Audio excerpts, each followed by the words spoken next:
পেয়েছে, তাই তো আজ বৌদি খুব খুশি হয়েছে। বৌদি আমার বাসের টিকিট ফ্রি পেয়েছে, তাই তো আজ বৌদি খুব খুশি হয়েছে। আর ছেলেদের তো ফুটো কপাল, বিড়ি খাওয়ার টাকা নাই। সরকারের কাছে আবেদন রইল, আমরাও যেন টাকা পাই।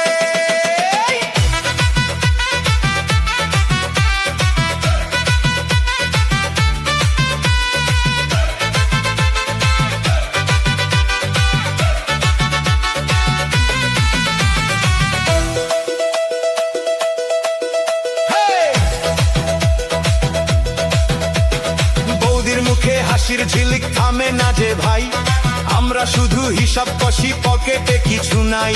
আগে বৌদি ডাকতো আমায়, বসো দাদা চা খাই। এখন বলে ব্যস্ত আছি, পরে এসো ভাই। আগে ছিলাম ভিআইপি, ছিলাম সবার